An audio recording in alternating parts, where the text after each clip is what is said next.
Começa agora o programa Gente do Rio. Hoje vamos falar com um garoto do Morro do Alemão que virou referência mundial sem sair da sua comunidade. E agradeço a sua companhia todo domingo pela manhã com reapresentação após o programa Canal Livre.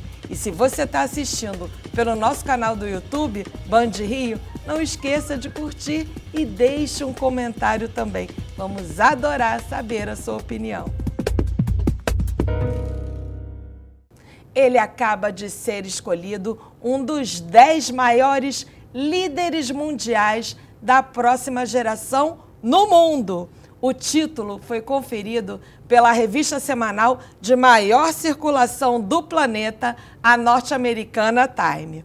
Um dos critérios para a escolha foi a participação dele na campanha vitoriosa do presidente Lula. Renê Silva é gente do Rio desde a primeira temporada do nosso programa, quando ele foi entrevistado aqui por mim. E agora volta com mais um reconhecimento internacional que vem se somar a muitos outros. Em 2018, uma organização com sede em Nova York, que representa os afrodescendentes, o considerou um dos 100 negros mais influentes do mundo com menos de 40 anos. Seja bem-vindo, Renê. Sua Excelência Renê, com tantos títulos e tanto reconhecimento. Obrigado mais uma vez. É uma honra muito grande para mim estar aqui, voltando no seu programa, né? Depois de ter participado daquela primeira temporada e voltar aqui agora, fico muito feliz e honrado. Hoje, na 6ª temporada, 2 anos depois, 2 anos mais velhos, 2 anos mais experiente e 2 anos mais reconhecido pela revista Time, pela revista Forbes, pelo jornal britânico The Guardian. Você, com tanto reconhecimento internacional, você acha que ainda falta reconhecimento para você aqui no seu país, no Brasil? Olha, o que eu costumo dizer é que, a maioria das vezes, esses reconhecimentos internacionais, eles acompanham, né, os reconhecimentos nacionais que vêm acontecendo aqui no Brasil também.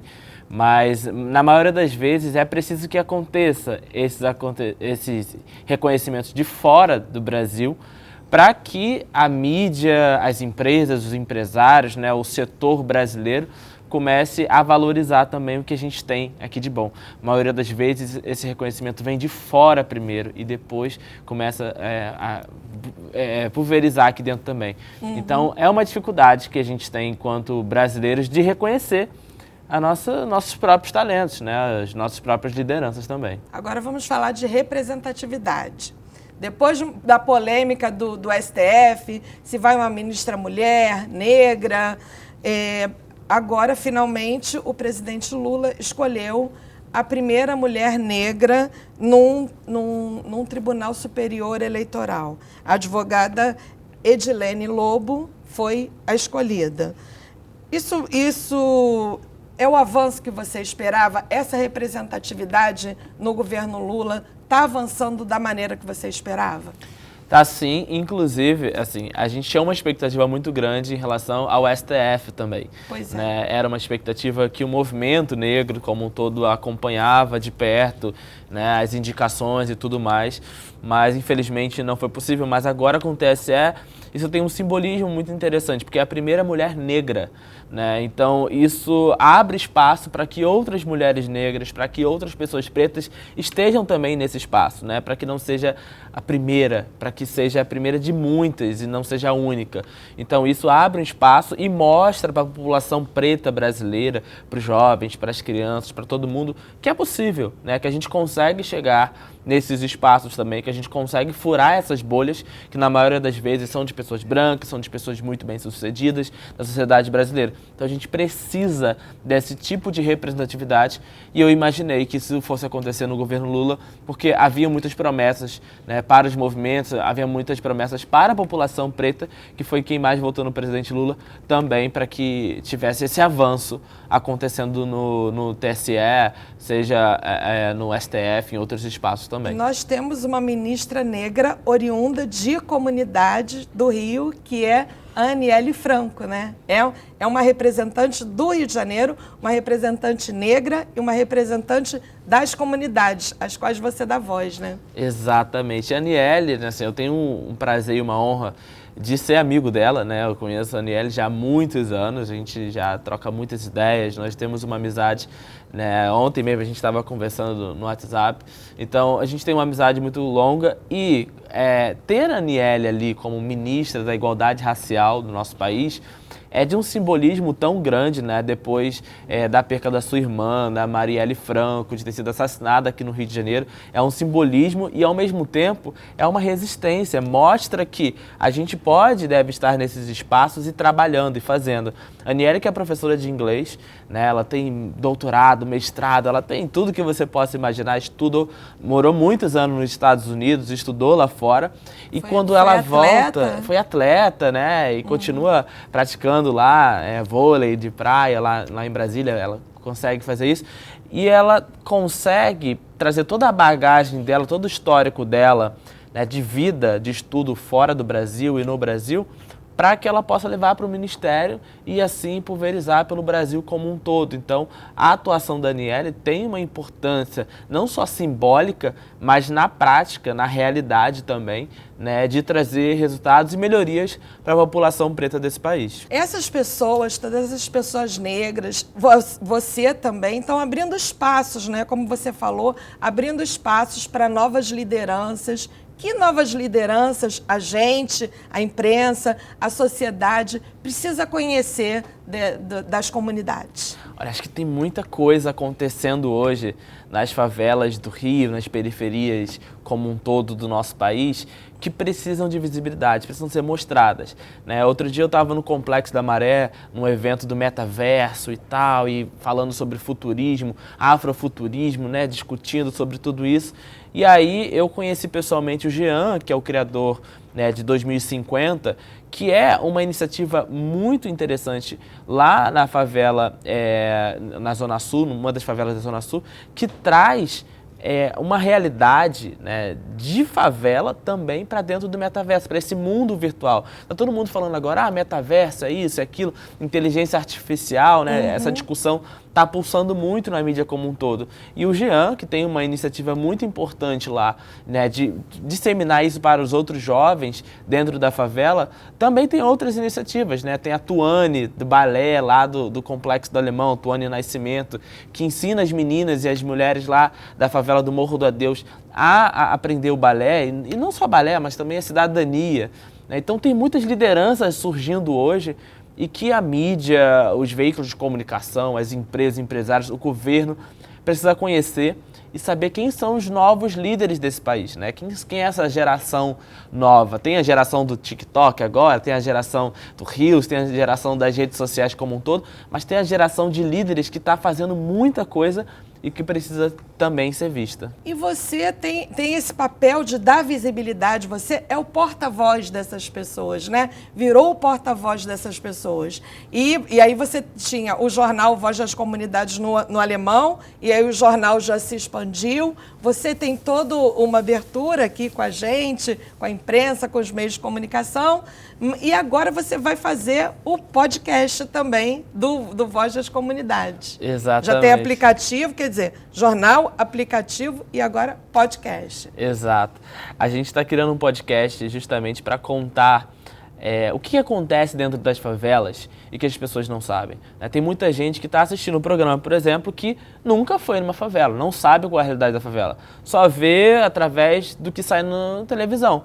Eu vi na televisão, saiu no jornal, saiu na rádio, mas a realidade de como são as pessoas que moram lá dentro, de como é a convivência, como é o dia a dia, né? Sem hipocrisia, qual é a realidade das pessoas que moram dentro desses lugares? Existem várias iniciativas e que precisam, sim, de visibilidade, e a sociedade precisa não só conhecer, mas também apoiar, né? Seja financiando, seja contribuindo de alguma forma para fazer com que esses projetos consigam crescer dentro desses espaços e até expandir para outras favelas. Sabe que eu conheço muitas favelas aqui no Rio de Janeiro, né? Eu já visitei inúmeras favelas. E várias, né? Independente de qual seja a facção, de qual seja a área, eu visito as favelas, eu conheço várias iniciativas. Em todas, né? Eu vou em várias. E aí, quando eu visito essas favelas, eu consigo perceber que cada favela tem sua particularidade. Apesar de parecer ser tudo igual, parece, mas é favela, é tudo igual. Não. Cada favela tem a sua particularidade, tem o seu jeito de construir, tem o seu jeito de vivência, de produção de conteúdo ali dentro. Isso é muito interessante. E quando eu vou, por exemplo, na favela do Chapadão, eu consigo perceber muitas coisas que são diferentes da favela da Vila do João, da favela do Dendê, na Ilha do Governador, da Cidade de Deus, Gardenia Azul. Tem umas realidades muito diferentes de acordo com a própria população. Tem umas favelas que a maioria da população são pessoas que vieram do Nordeste, então tem uma influência nordestina muito grande. Outras, tem muita gente que veio de Minas Gerais, do interior de Minas, então tem uma influência mineira muito grande. Então a gente consegue entender que nem todas as favelas são iguais. Não são iguais e elas têm suas particularidades. Uma tem uma particularidade do acesso melhor à educação, outra menor. O tráfico tem uma influência muito grande, outra menos. Então, tem realidades muito diferentes nessas favelas. E quando eu visito, quando eu vejo essas realidades, eu vejo que quando existe um canal de comunicação, como tem o Voz das Comunidades, por exemplo, as vozes das favelas são mais ecoadas. As pessoas conseguem gritar melhor. Problemas sociais em geral, seja da prefeitura, do estado, quando não está passando o gari para recolher o lixo, a Conlurb não está passando aqui. Então o Voz tem um papel fundamental nisso, de fazer com que as pessoas amplifiquem suas vozes e gritem por melhorias dentro das suas comunidades. Fundamental isso. E no próximo bloco, o Brasil que aplaude Vinícius Júnior é menos racista que a Espanha, que está repleta dos que tratam o jogador com ofensas racistas? O que pensa Renê Silva sobre a luta do atacante brasileiro? Fique com a gente, que o Gente do Rio volta já.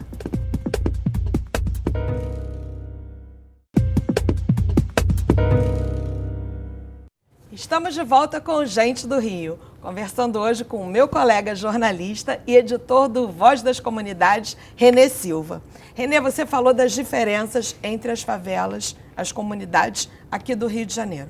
Mas no mundo todo, você viaja o mundo todo e todo lugar que você vai, você faz questão de conhecer as favelas e as comunidades. No resto do mundo, é também tudo muito diferente? Quais as diferenças que você encontra e o que você vê lá fora que poderia melhorar as comunidades daqui? Olha, eu já viajei para vários países do mundo, E um lugar que eu vi muita diferença, sim, mas ao mesmo tempo que me impressionou, me impactou muito, foi quando eu fui para a Índia. Eu fui para Mumbai e conheci aquela cidade que é muita gente, gigantesca, e fui nessas áreas mais periféricas, fui nessas áreas consideradas mais as comunidades, e eram comunidades assim infinitamente maiores do que a gente tem aqui no Brasil, obviamente. Tem comunidade lá com 1 milhão de pessoas, assim, comunidades gigantescas, assim, um campo inteiro. Então, e a pobreza lá, é muito diferente da pobreza daqui, Você tem uma miséria ainda mais acentuada quando se fala da Índia. Mas quando você vai para cá, para a América, onde você tem, por exemplo, a Colômbia, as comunas, a Comuna 13, Comuna 12, as comunas ali de Medellín, a gente tem uma realidade mais próxima da nossa realidade do Brasil. E quando a gente vai para Harlem, nos Estados Unidos, em Nova York, a gente tem outra realidade também de comunidade. Então, assim, cada comunidade tem as suas diferenças e cada país tem as suas diferenças também. Mas eu consigo ver muitas similaridades. Quando teve aquela iniciativa, por exemplo, de levar o teleférico para o Complexo do Alemão, que foi uma iniciativa que foi inspirada no teleférico de Medellín, na Colômbia, eu achei isso muito interessante, porque pegou uma iniciativa que deu certo lá para locomoção e trouxe para o Brasil.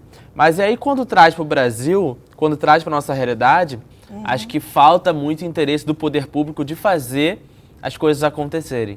A vontade política faz com que muitos programas não aconteçam. Então, a própria iniciativa do teleférico do Complexo do Alemão, o governador Cláudio Castro já prometeu inúmeras vezes o retorno desse instrumento de transporte local. Mas está parado desde 2016.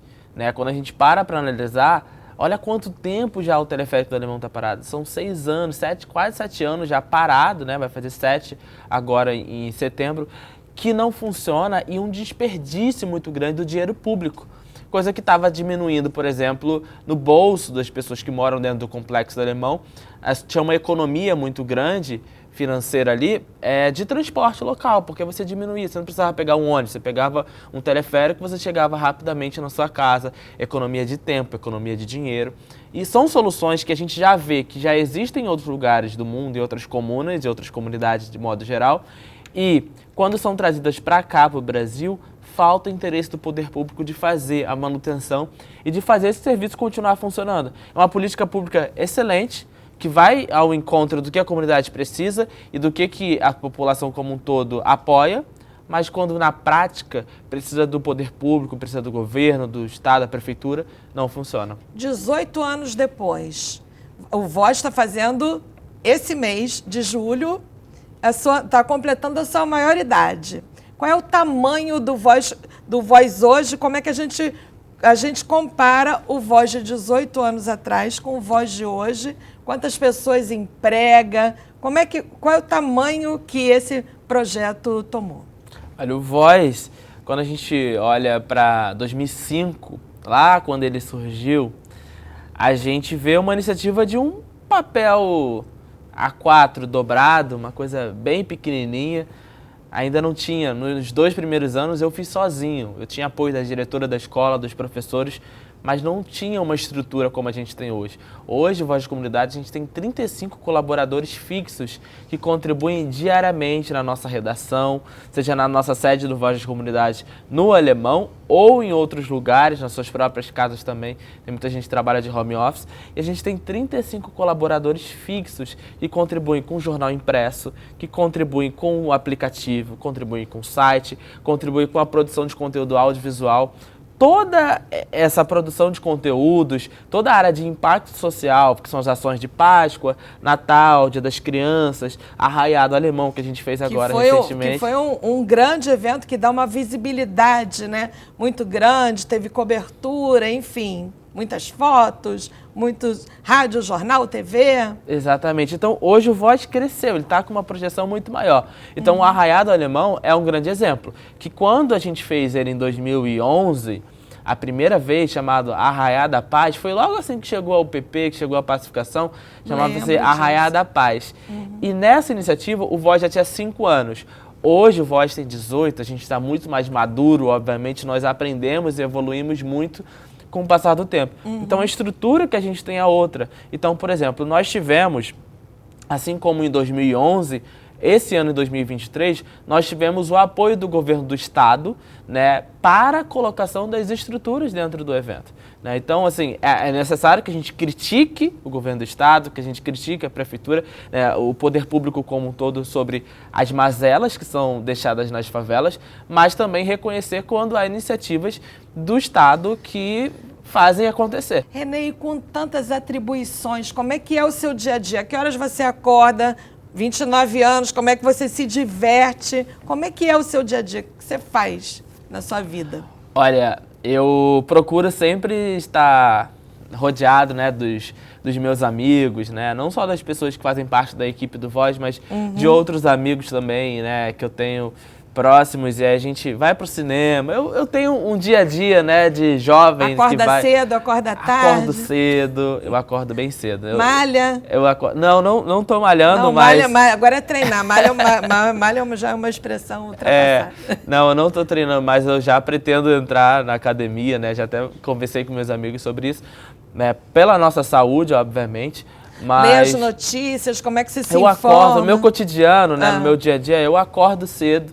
Eu acordo já bem cedo mesmo, ouço rádio, né, já sintonizo na rádio, começo a ouvir as notícias da manhã, converso com a minha avó, claro, né, aí já começo a ouvir as conversa informações da cidade. Conversa com a sua avó e vai beber da sabedoria. Exatamente, minha avó e meu avô, já tomo café com eles, passo a parte da manhã, esses primeiros momentos ali com a família.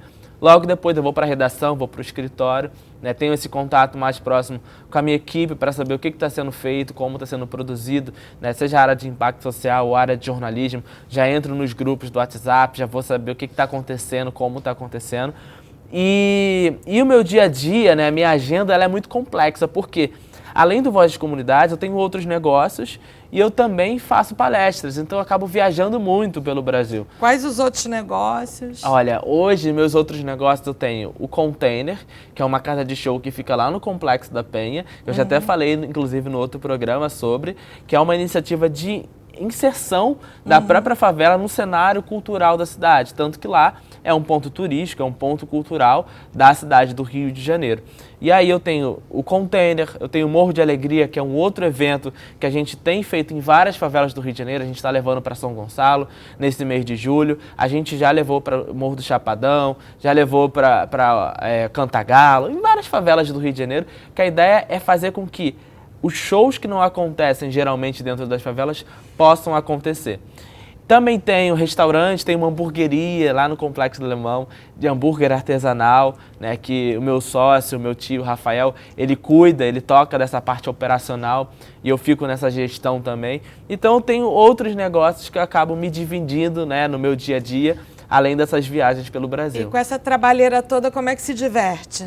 Ah, eu tento, né? Eu tento. Segunda-feira, geralmente, é o meu day off, assim, né? Porque acaba que a gente trabalha no sábado e no domingo também, muitos eventos, muitas coisas para fazer.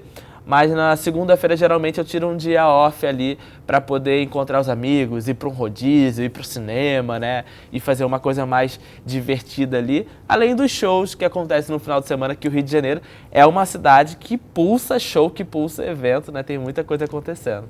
Renê, você virou a ponte entre o asfalto e a favela, ou entre a favela e o asfalto, que você sempre quis ser?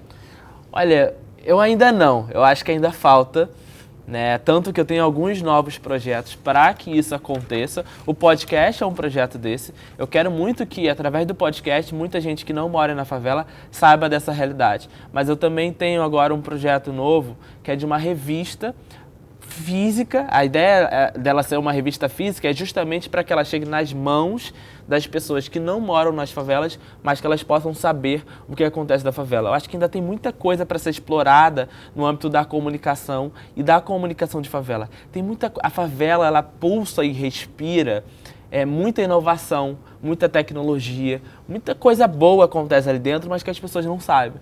Não sabem o que acontece, não sabem como acontece. Então, o meu objetivo, eu tiro como uma missão de vida, fazer com que as pessoas de fora também saibam quais são essas iniciativas que estão acontecendo lá dentro e que precisam de apoio e visibilidade. Uma última pergunta que eu não poderia deixar de tocar nesse assunto com você, né? O jogador Vinícius Júnior tem sido vítima de racismos horríveis, assim, não que algum não seja, mas assim, o jogador Vinícius Júnior tem sido vítima de ataques absurdos racistas. Você acha que o Brasil é menos racista que a Espanha? Porque lá aparece mais do que aqui? Como é que você analisa isso que acontece e o que você diria para o Vinícius Júnior? Olha, acho que o Brasil não é menos racista do que a Espanha, que também não é menos racista que os Estados Unidos, que a Europa como um todo, que a Ásia, que todos os outros países. Acho que quando a gente fala de racismo, né, é um câncer mundial, né, é um problema gravíssimo que tem no mundo inteiro, né, não é uma particularidade do Brasil, não é uma particularidade da Espanha. Mas quando a gente se depara com situações como a do Vinícius Júnior, em que ele foi combater... O Vinícius Júnior é um jovem cria de São Gonçalo, né? Ele foi criado numa comunidade também ali de São Gonçalo, participou de clubes, escolinha de futebol ali, depois ficou conhecido no Brasil e foi para o mundo. Então, quando um jovem preto de favela de periferia se destaca, ele acaba sofrendo outros tipos de preconceitos, além do próprio racismo também, da onde você vem, da sua origem, né, disso tudo. Mas quando o Vinícius Júnior sofre racismo e ele vai para frente, ele luta junto, ele joga um holofote sobre esse problema que não é só do Brasil e não é só da Espanha, do mundo como um todo, para que a discussão aconteça. Então hoje, quando a gente vê o Vinícius Júnior estampando várias capas de jornais, quando a gente vê isso sendo debate nos programas esportivos, a gente vê que é necessário é necessário que a gente discuta, que a gente vá para cima e que a gente combata esse crime, né? Hoje a gente tem uma ministra da Igualdade Racial, Aniele Franco, que tem feito um trabalho muito importante de combater iniciativas de racismo no nosso país e também, né, quando a gente se depara com as prisões de jovens negros inocentes aqui no Rio de Janeiro, em vários outros lugares, a gente vê que ainda hoje a gente tem uma realidade que é muito racista em vários espaços. As famosas e absurdas prisões por reconhecimento de foto, né? Foto, em reconhecimento que os negros são confundidos uns com os outros. O tempo inteiro. Exatamente. Agora vamos para o nosso ping-pong final. Qual é o time que você torce na Taça das Favelas? Taça das Favelas? É. Complexo do Alemão. Um ponto turístico de comunidade. Ponto turístico de comunidade, olha, eu acho que a Igreja da Penha. O subúrbio do Rio de Janeiro tem muita coisa interessante. Melhor comida de favela. Olha, tem muita coisa, mas eu vou no Bistrô Estação RR. Que fica? Que fica na Nova Brasília.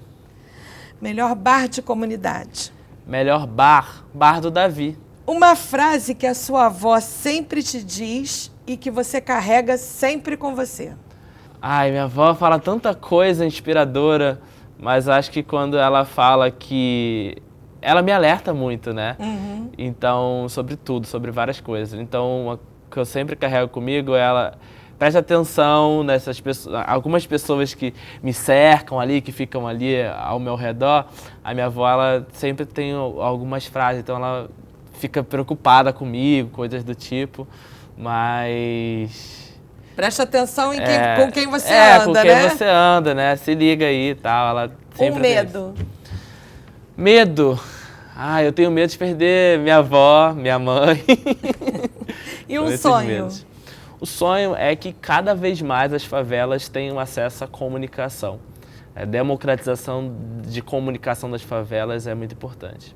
Muito obrigada pela entrevista. Obrigado. Maravilhoso. Espero que você venha muitas vezes mais no programa. É sempre um grande prazer conversar com você, René. Obrigado, Mônica. Você é uma voz muito importante na nossa sociedade. E o Gente do Rio fica por aqui, mas na semana que vem tem mais. Até lá e um beijo.